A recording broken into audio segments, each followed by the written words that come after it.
Good morning, everybody, and happy Friday. We all hope you had a wonderful week as we get ready to gear up for our last coffee break here in Arizona for the Super Bowl. It's beautiful outside where I am right now. We're looking at like 75-degree weather. So I know DMAC and Jake and everybody back in Denver might be slightly jealous, but there's a ton of fun stuff we've got in store for you. A very, very busy show. Let's get into it. Roll the open. All right, coffee break presented by Bath Fitter. DMAC, good morning. How are you, my friend? Rachel, you look wonderful. That's a beautiful trellis. You have a trellis behind you. We did. Today was important. We did the radio row, media row, the past couple of days, but I wanted to make sure we had a spotless show today because it is our last one down here. And honestly, it's a beautiful view that I got, so I really can't complain. But yeah, Great. it was a great week. Thank you. How are you? How's the weather in Colorado? Is it? It's really nice actually. Deion Sanders was talking about it during the Super Bowl. The weather is gorgeous. It's in Colorado we have so much sunshine. We have I would call hoodie short days. Today's a great hoodie short days in the middle of the winter. So I love it. The weather there, right there in Arizona, and trust me, with my son going to ASU, I've been there every month of the year, Rachel. I know, and the weather right now is actually what you really want in Arizona. You really don't want it too hot. So I think we have great weather wherever we are. I think it's just a beautiful day, top to bottom. So it's funny because I brought our Denver sports jacket. I brought this, and I was like, oh, I'll probably only wear it a few times. But I have needed it every single day. So I've been rocking this jacket every single day because when you're in the shade, it is a little bit cooler. But then obviously you got in the sunshine, and it's beautiful, and you're soaking it up, getting all that vitamin D. But yeah, I'm really rocking the Denver sports hoodie. Well, really quick, from nearby where you're staying, the Waste Management Open. Yep. What a scene as people were lining up at 5 a.m. or maybe before 5 a.m. to be released to go sit at the 16th stadium hole. And that is such a, you know what? I want to do that. That is a bucket list thing. Like, wake up early in the morning, okay, stand in that line, and run and spend the whole day at the 16th hole, and maybe there's a little Irish coffee going on for that particular incident. But that just looks to me like an awesome bucket list fun thing. And that's like really close to where you are, to where you guys are hanging out, right? Yeah, it is. So I got here on Tuesday night, but James ended up going, for some of the practice holes on Tuesday afternoon. And we looked at going later today, too. Just we're waiting to see if ticket prices maybe drop just a smidge for us since we won't be spending the whole entire day. But James, for being the Italian skin he has, he got so sunburnt on Tuesday. It's actually like one of those funny stories where you're only out there for a few hours. And he was so red when we first saw him. Well, listen, I think it's been a really fun week out there. It's been awesome talking to you guys. And, I saw Sean Payton doing the rounds. And, he's talking to everybody now. He's got some job responsibilities for Fox. But it's pretty clear his head's in the game when it comes to being the coach of the Broncos. And it gets you excited. But before we get to Sean Payton and then what he did last night with a friend, we need to talk about DeMarcus Ware because obviously the NFL honors were last night. It was exciting. It was fun. I'll give you a little sneak peek as somebody, I'll make you do your research, was singing at the NFL honors, and we ended up seeing them last night. And, some things happened, DMAC. We'll just leave it there. We'll get your mind. Can I guess? Sure. Well, it was one of two people. It was either Kirk Cousins or Cam Jordan. And you are actually wrong on both, my friend. Really? Okay. You got to do your research. Your research. Hold on. Don't even tell me you were near Kelly Clarkson. No, I wish, though. That would be a cool one. That would be cool. Let me tell you just really quick. She did such a good job. I would put her next to Peyton Manning in terms of people that have hosted that particular show. Okay. Kelly Clarkson was phenomenal. She was funny. She was relatable. Of course, she's a, ridiculous singer. For sure. Kelly Clarkson was fantastic. And the show itself, that show has a lot of cringy moments and the angry runs moment. That's 3 minutes of our lives we'll never get back because it's high level cringe. But I thought Kelly Clarkson was phenomenal. And the awards were interesting to a certain degree, I suppose. It's a big time event, though, Rachel. It's become this big red carpet thing.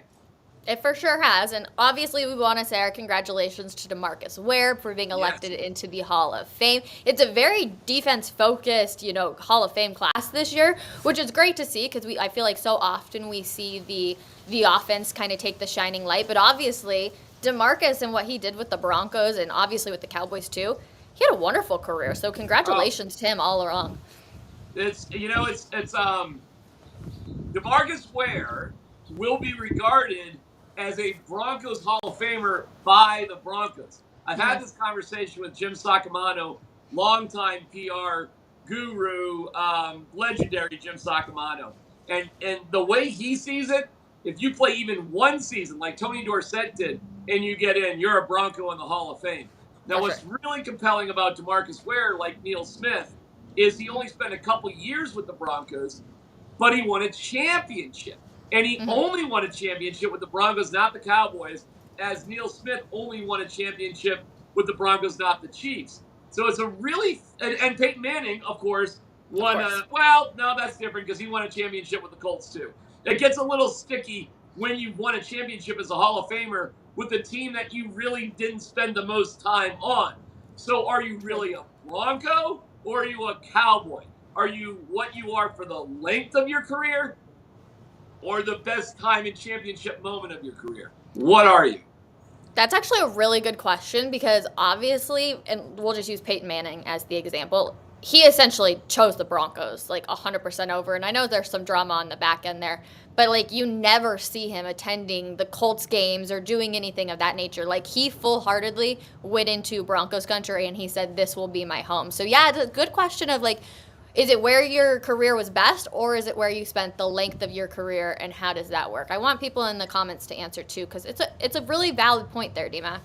Yeah, I think most people will slant for DeMarcus Ware with the Cowboys, but it's just so fun, tasty, and juicy that he won his championship with the Broncos. And let's not forget, Peyton Manning could have lived anywhere when he was done. And I guess Cherry Hills Village stacks up well compared to anywhere else in Indiana. Good point. One person that was not at NFL Honors, he was doing a date night last night with the new head coach of the Denver Broncos. You guys, it just got so windy out here. I'm like, holy smokes, what happened all of a sudden?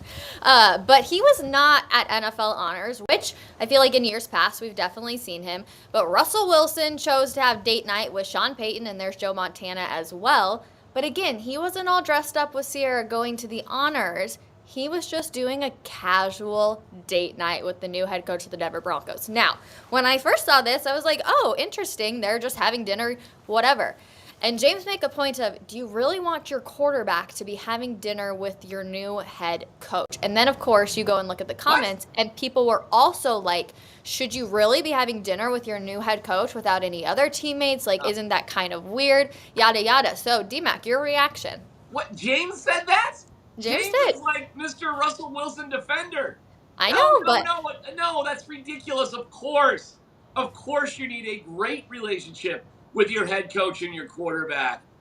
No, that's not anti-teammate. Like, holy cow, for everything I've been critical about Russell Wilson, and it's been a lot, and I recently wrote another one at denversports.com. Go check it out, about how Russ needs to declutter his life, which I stand by firmly. However, going to have dinner with your coach during Super Bowl week? No, that's great. That's absolutely something you should do. You need to have a tremendous relationship. That's silly to be critical of that whatsoever. No, that's a good thing. And hey, Russ looks really good. I mean, I know it's a photo and who knows. And you know that Sean Payton does have a dad bod. Speaking of somebody who's definitely gone in and out of the dad bod mode. I know a dad bod when I see it. It's that classic untucked gray t-shirt with the flannel over it. You know what it looks like. So I got you. We gotta get with the dad bods. When you got that dad bod, really 20, 25, I could probably drop it, but I'm okay. Whatever. Russell Wilson actually physically, I thought looked fantastic. I noticed that too. But he looks good. I noticed that too, though, DMAC. Can we throw back up the picture, actually, Jake? Because, yeah, it's his face, like his jawline is more out, and you can obviously, like, he just looks like he's in a lot better shape. Like, I'm actually pretty impressed by that, considering it's only been a few weeks since we last actually saw Russ. But yeah, I thought he looked way better. Well, I'm impressed right now. You're doing your hair live while you're actually breaking down how Russell looks. I mean, what we just saw Rachel do right there was phenomenal. Like, let's just take it. Let's save that, rewind it, do it in slow motion. Let's break down how Rachel saved her hair in a windstorm while breaking down how Russell Wilson looks. I think we just got another classic coffee break moment right then and there. I mean, that Rachel, chef's kiss. That was amazing. Thank you. It got windy out here, so. I think Russ looked great. Sierra, there's other pictures too.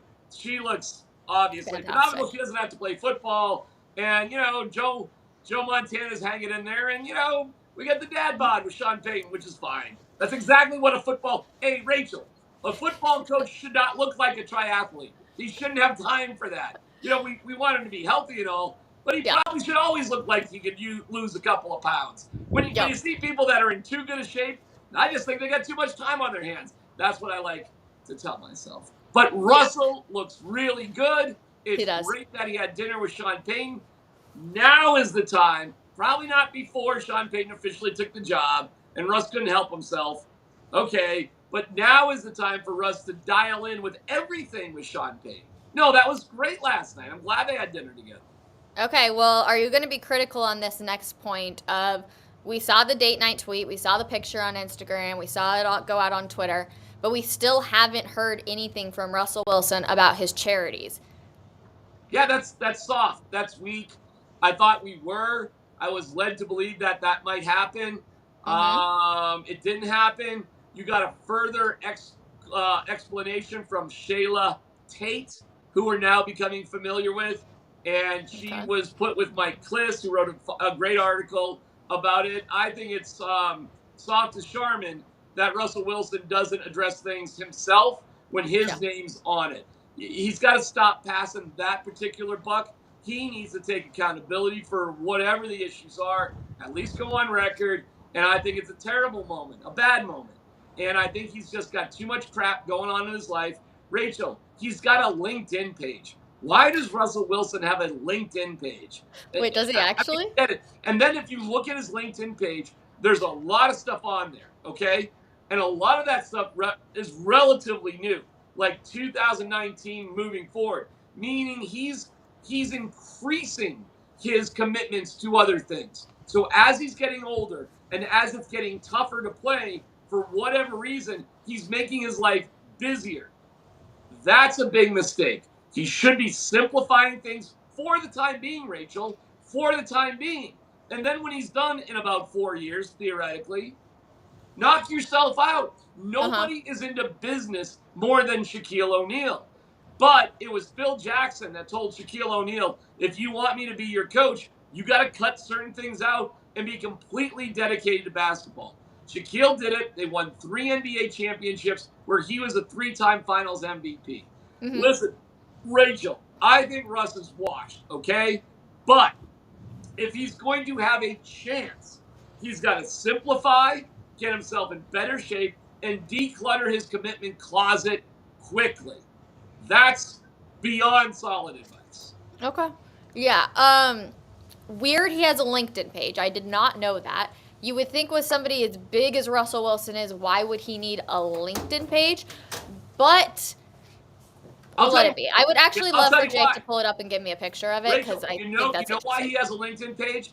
He didn't create it. Somebody with Team 3 created it because they're trying to generate more business opportunities. So they have it, not for Russ to get a job. They have it, Rachel, so they can. This is a bad. Delete the LinkedIn page. Delete the LinkedIn page. Who is searching for Russell Wilson on LinkedIn? You're just going to Google the man to find out anything you want to know. Like, LinkedIn is for the people where you want to just have all your business stuff because you're not going to show up on Google. Rachel, it's weird. Just enough. We talk about details. This is a small example of a ridiculous detail. It's embarrassing that Russell Wilson As a LinkedIn. It's preposterous. I have a LinkedIn page. I haven't updated it in 15 years. I had a LinkedIn page when I needed a job. I mean, what time is it? Maybe I should update it. Who knows? But I mean, That's slightly bizarre, man. And let me tell you, this is an updated LinkedIn page. This is not some sort of like, I did it and I my forgot. gosh. Okay, so Jake just pulled up the LinkedIn page of Russell Wilson on a mission to impact lives. 114 connections. Most people know me as the quarterback for the NFL Denver Broncos. Yada, yada, yada. Super Bowl 48 champion, two-time NFC champion. But you may not know. Yeah, that is slightly embarrassing. And clearly...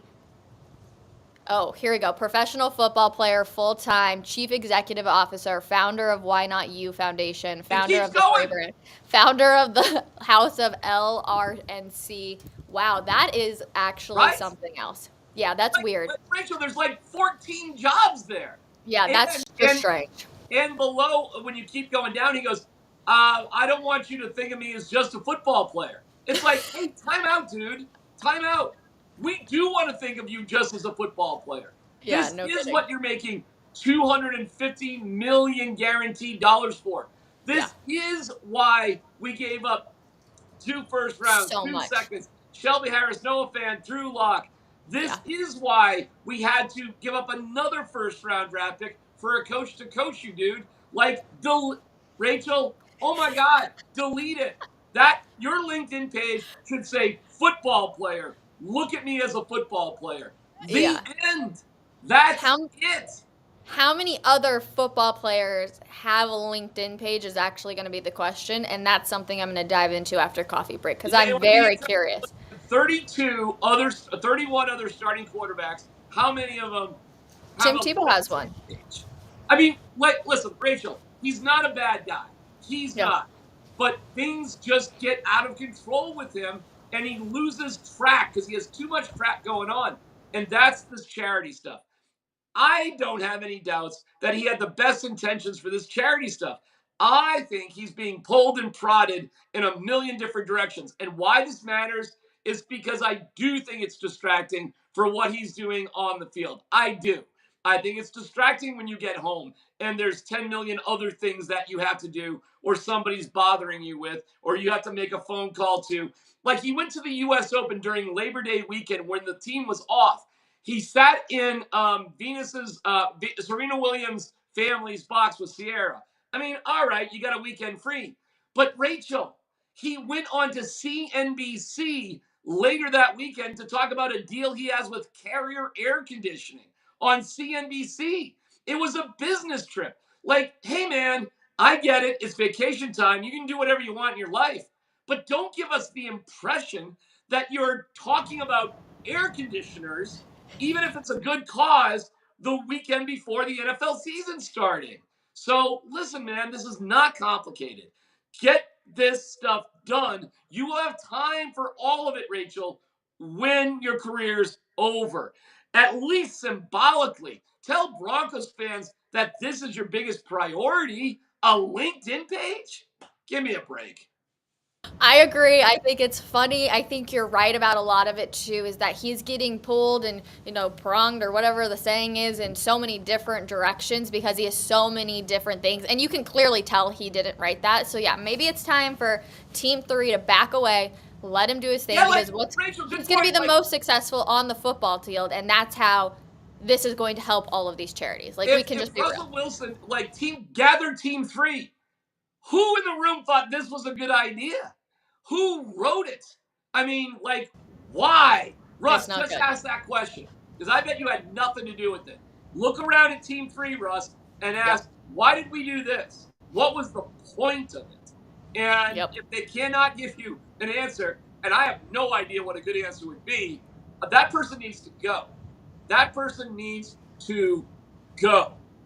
I'm with you. So I guess that asks the question of In Hot Water, presented by Bathfitter.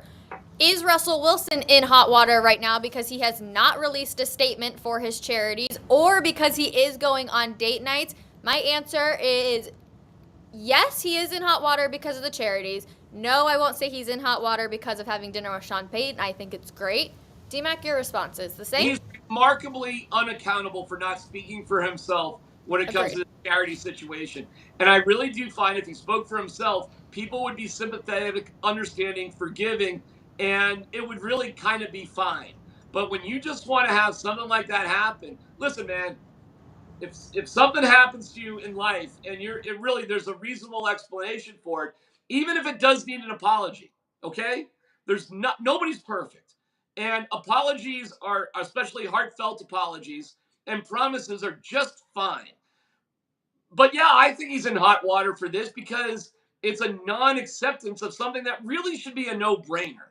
And the vast majority of these guys in the NFL, Rachel, are pretty hands-on with their charities. Now, what we're finding out, which is a little bit sickening, is that it does look like some of these athletes are using marketing firms to increase their odds to win the Walter Payton Man of the Year. Not just Russell Wilson, a lot of other athletes. And there are some marketing firms that are bragging about how many guys they've gotten nominated for the Walter Payton Man of the Year. That's gross. That's just gross. So that's where everything comes into question. So yeah, he's in hot water for that. He's not in hot water for looking good. Looks like he's taking care of himself. Looks I'm good. with you. I mean, I that's think he looks positive. good too. I love it. I love seeing healthy Russ. I'm excited. I think he's definitely keeping the promise that he said towards the end of the season of like, hey, this is what I want to be able to accomplish and be able to feel and look like next training camp. So I'm excited for him. I'm happy. Glad he's out here in Arizona. If we run into Russell Wilson or Sierra, I will definitely keep everybody updated. But we will not be running into Bones Highland anymore in Denver. That's because he is off to the Los Angeles Clippers. And we need to grade these trades, DMAC. I know you and Jake, first of all, Jake did a fantastic job as we do bring him in. But we did, there he is. Jake, good morning. But Yes. this is a weird trade because while we originally thought that they were getting like 2 seconds for Bones, this is actually a 4-team trade. So, Jake, explain how this is all working for us, please. Yeah, it was initially reported that the Nuggets were going to get 2 second-round picks back for Bones Highland, but earlier in the day they had traded 3 second-round picks out for Thomas Bryant. Yeah. It came out in the wash. It's 1 second-round pick going away instead of 3 and 2 coming back. So they essentially traded Bones Highland, Davon Reed, and a future second-round pick for Thomas Bryant, a backup center. Now, you might be saying, hey, that's not good value for a guy who's been in the Rising Stars game 2 years in a row. Bones Highland has been an electric player. We all think he has the potential to be a star. He also doesn't play defense. The Nuggets have been a minus 144 with him on the floor this season. And if you read Mike Singer's report in the Denver Post yesterday, he basically screamed out loud what DMAC and I have been whispering for the last month. Bones left the bench during that one game that David Adelman was coaching. His teammates got extremely upset with him. He was punished by having to fly commercial instead of on the team jet. He didn't show up to shoot around after that to the next game. Now, what's interesting, at least from my perspective about all this, as he lost the locker room, is this all stemmed from something that initially started while David Adelman was filling in for Michael Malone as the head coach, and then the coaching staff together was not able to reel him back in. But yeah, it's a really rough situation and a rough distraction to have when you are the best team in the Western Conference, and they didn't really need Bones right now. Will they maybe need Bones 3 years from now, and would he be a great player? Yeah, but right now is about Nikola Jokic and winning this year. By the way, on the Bone story, and listen, great reporting by Mike Singer. I love all those types of juicy details. They're fantastic. I don't think this was the first time Bones was suspended from the team. There was a time last year, if you remember, Jake and Rachel, where Bones just wasn't there one night with no explanation, and nobody really dug into it deeper. I think it's pretty fair to say that was a punishment as well. So, based on what we now know to be fact, I think it's pretty logical you can put that together too. What the reason for it was, I don't know. He's a young player, and it's probably wrong for me to speculate what caused it. But what I think is fair is that in back-to-back years, this professional NBA player had to suffer a consequence. Like I punished my 15-year-old by taking his phone away, and he lost his teammates. And Singer does a good job detailing that. Now, I think it's all true that happened. He lost his teammates, but I think there was a very quick sort of, we're mad at you and we still love you, because I think it was made crystal clear they were going to trade him. Everybody knew it. And so it was easier to sort of accept him back in the fold because they knew he was going to be gone and they wouldn't have to depend on him. It does suck that because you did what you did, you probably did hurt his trade value. But NBA guys and teams guys, they're not stupid.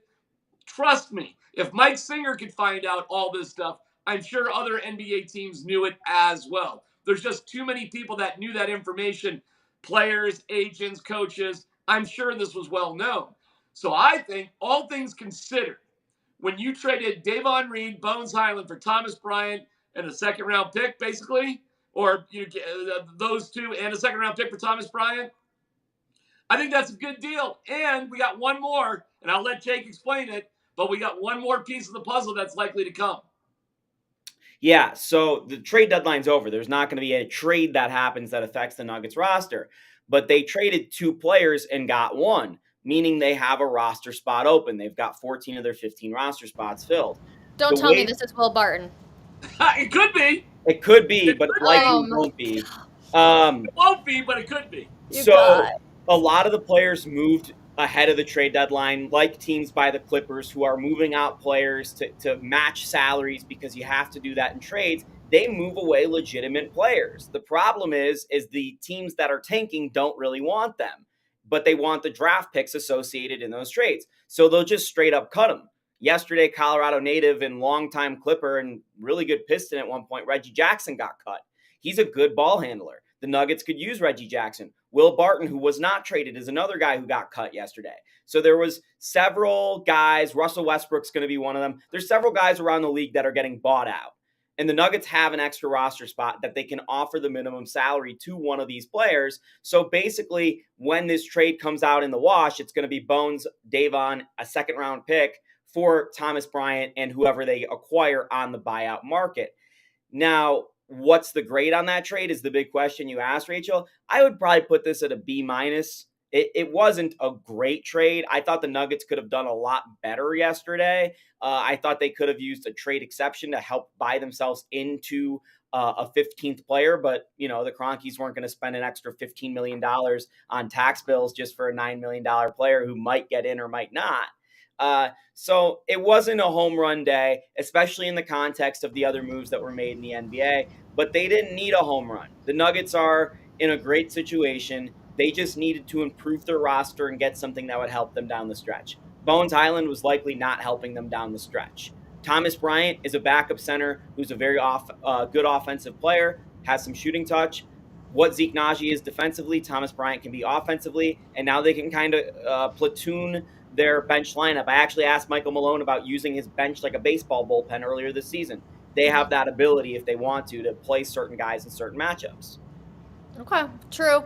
It's interesting, and yeah, I did actually see Reggie Jackson's name pop up quite a few times, and then of course people were like, Will Barton, that's a familiar name too. Russell Westbrook, though, I had not heard that. I can't imagine that. That's who you don't want anything to do with. Yeah. Patrick Beverly is one to watch too. Okay. Oh, okay, interesting. Well, last night was not a good game for the Nuggets. Let's just go into that. They kind of get off on this fast start, and then I don't even know what happened, you guys. It was like they expected to win the game, and all of a sudden they're like, well, I guess we overthought this a little bit too much. It was just kind of this weird thing, happening on the trade deadline day. What was your biggest takeaway from this game? Because, again, fast start, not a good finish. Yeah, they got up. What were they up, 12-0?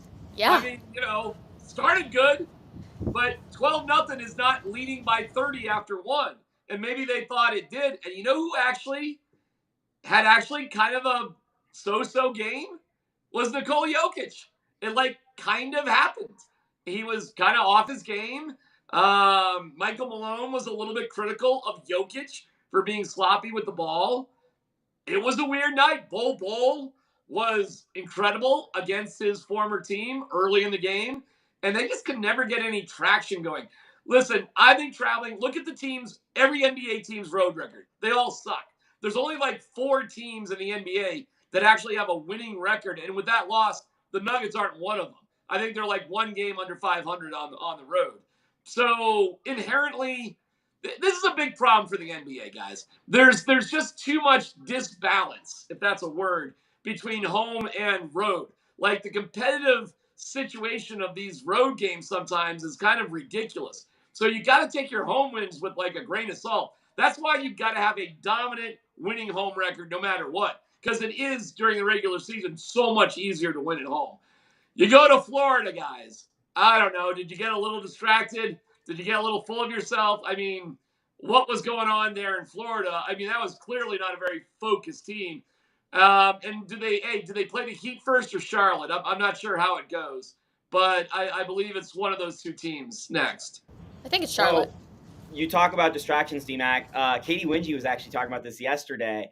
I think they were staying in the same hotel in Orlando as they did in the bubble, or it was a very similar situation.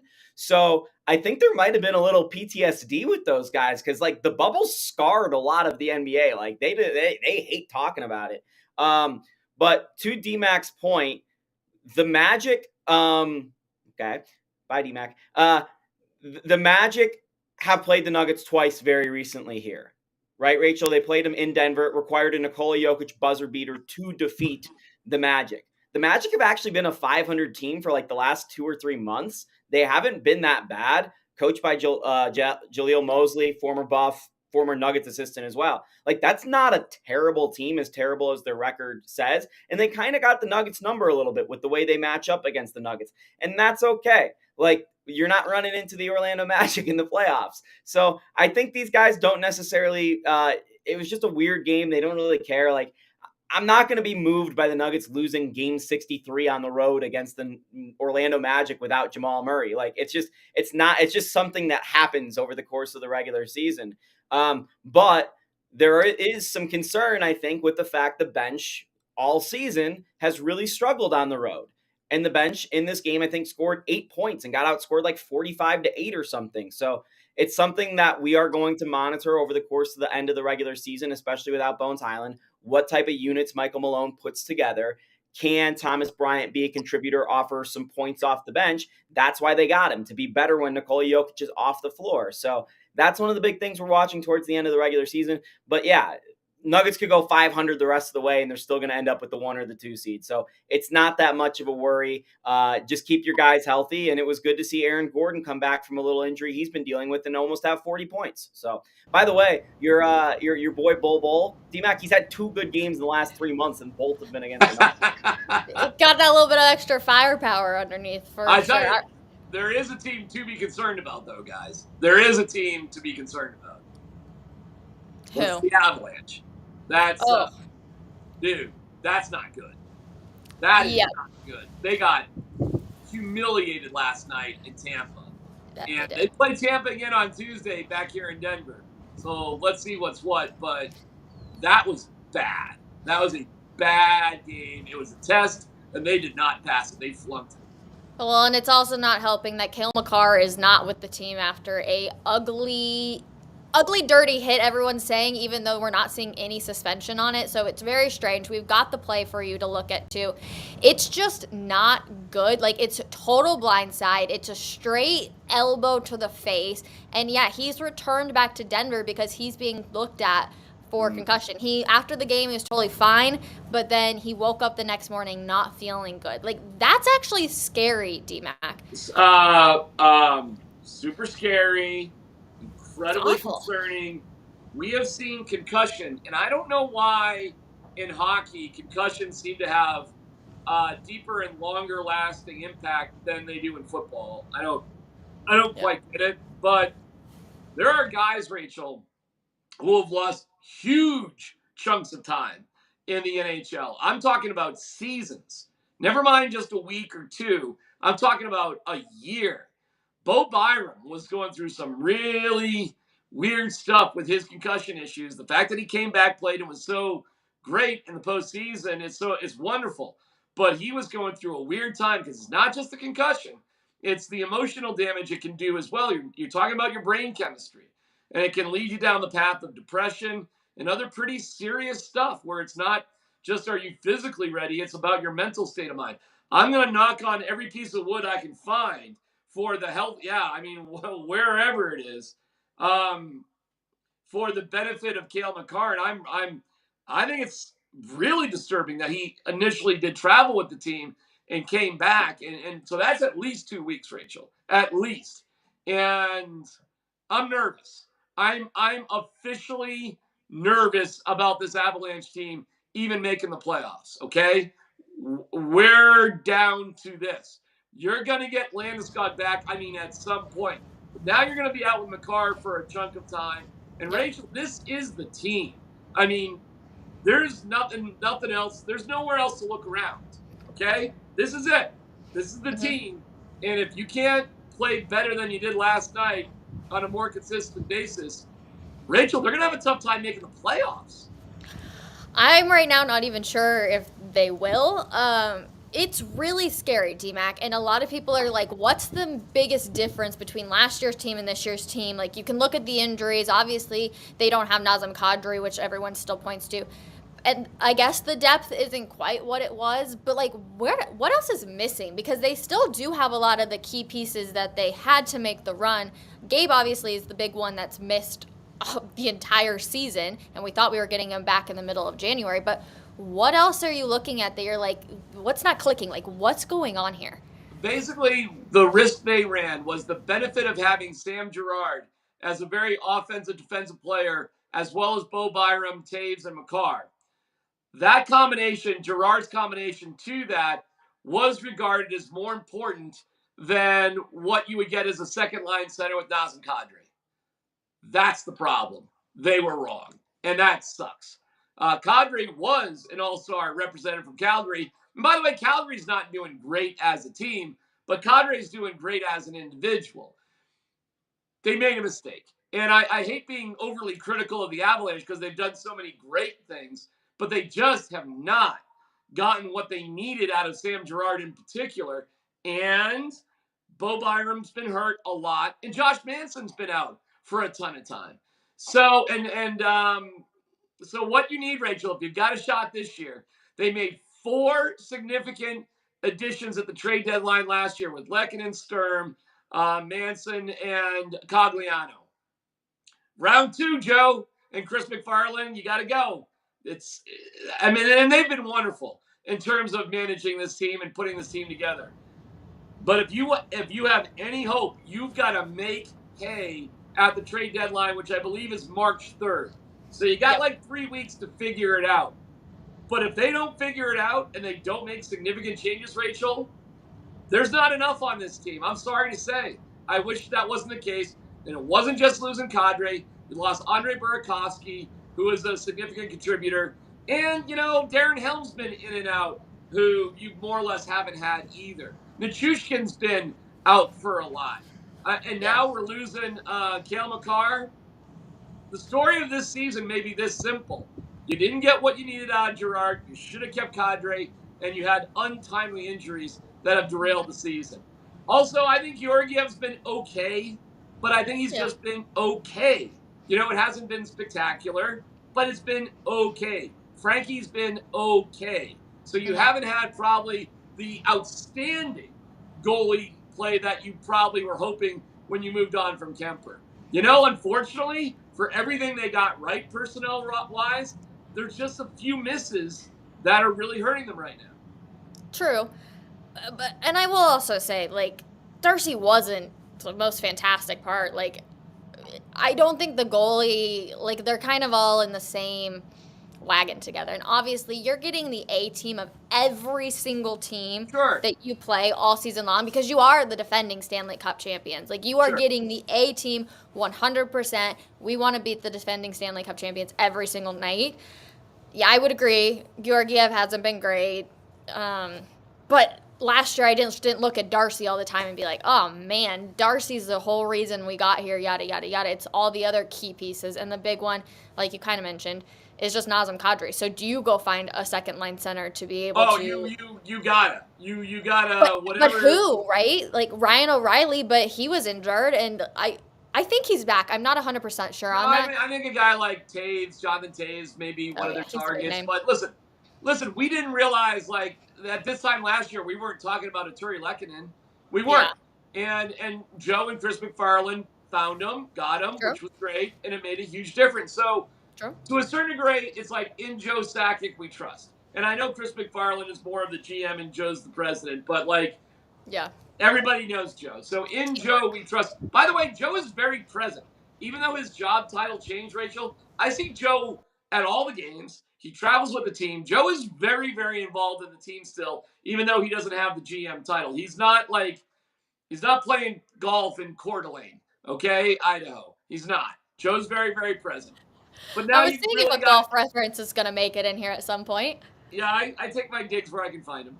But they got some work to do.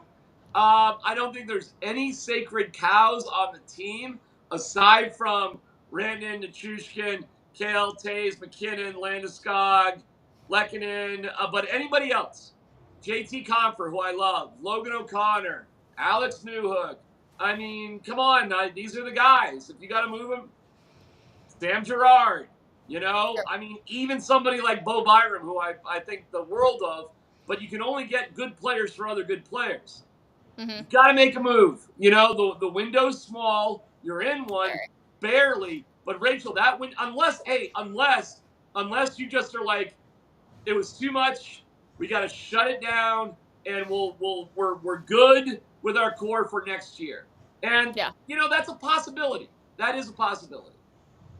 I don't like it, but I'll give it to you. It could be a possibility. We do have the big game on Sunday. Obviously, that's why I'm down here in Arizona. I've got a fun Superbook party to go to tonight as well, which means it's time for our prop shop, which is actually an awesome opportunity for you guys, because if you go to denversports.com/challenge, you can enter into the big game challenge to win $500. You're going to answer, I think there's roughly like 20 questions of just like different props from the game. So we're going to go through a couple of them and give some people our feedback and see if maybe they'll pick the same thing. So which team will win the opening coin toss, DMAC? The opening coin toss will be won by the Chiefs. Okay, I'm actually with you. I do think that the Chiefs, and I think they will defer to the second half. They're going to take the ball. They're going to be aggressive, and they're going to march down and score the first touchdown. I probably covered like 5 bets right there. There you go. D-Mac's just giving you all the answers. Okay, which team will score first? You're going with the Chiefs. Chiefs. Kelsey. Okay, interesting. Next one we got in here. Let's see. Hold on. Over, under. Oh, yeah. Over, under. Total points, 50.5. Under. I got the final score 35-13. I've got 48 points. Under. Just under. I actually think I'm going under with you, too. I haven't picked my final score prediction. I do think... But what are you talking? It's like the end of the show on Friday, Rachel. Let's go. This is it. Listen, I don't have my final score prediction, but I do think... I think that the Chiefs are going to walk away. I think the Chiefs will walk away as Super Bowl champions. But man, I feel a sort of way where I'm like, no, I feel like that's actually not right. You know what? I'm going with the Eagles. I'm riding with the Eagles. Fly, Eagles, fly. I'm going with the Eagles. Yep, okay. I officially said it. My head is in the Chiefs. What's the score? 27-24. I think it's going to be a close game. A walk-off to win the Super Bowl? Walk-off field goal to win the Super Bowl?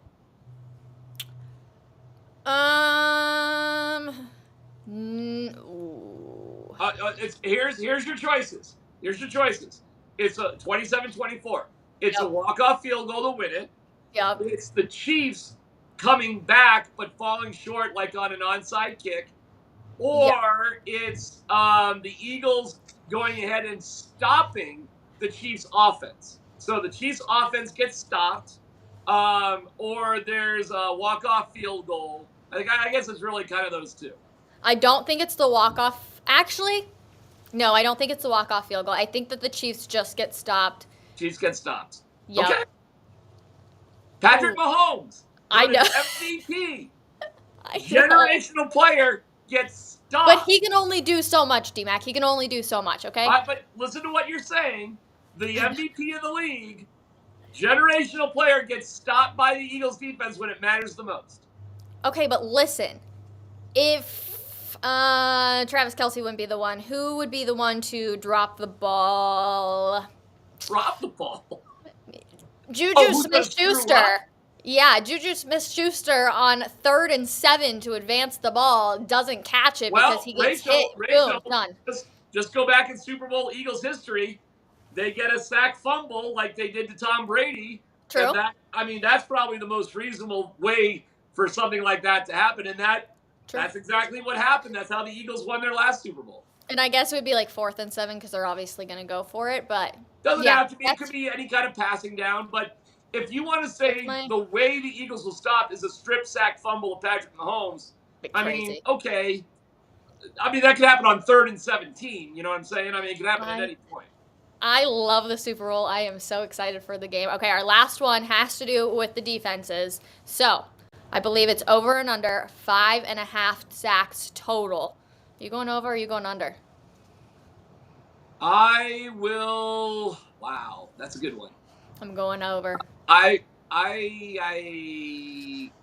will go over because I think Kansas City is going to throw it a lot. I think Mahomes probably gets sacked like 4 times. I think they probably get to Hurts a couple of times. So I'll go over. That's a good number though. That's a tricky one. I'll go over, but not with a lot of confidence. I'm going over too, especially because we're not exactly sure how Patrick is feeling with his ankle too. And then obviously Jalen Hurts has been dealing with injuries this entire season. So both quarterbacks aren't 100% healthy. So I think that'll play a factor into which is why I am taking the over. But you can fill out all of these questions at denversports.com/challenge. Again, I think it's like 20 questions. You can go boom, boom, boom, super duper fast to win $500. It's super easy. If you're in Arizona, come hang out with me tonight at the barber party. It's going to be a lot of fun. I'm really looking forward to it. I would love to see everybody. Again, it's going to be a really good time to kind of round out the final Friday of Super Bowl week. I know a lot of people have actually been here for the past week, so I'm excited about it, D-Mac. I feel honored to be here. Thank you guys for dealing with everything that we've gone through this week. I cannot thank you all enough. And then let us know who you are going to be picking in the Super Bowl too in the comments. I would love to hear. Otherwise, we'll see you guys back in Denver on Monday morning for another edition of Coffee Break. We hope you all have a wonderful weekend, and let us again know who you're taking in the Super Bowl in the comments. We'll see you guys then. Bye, everybody.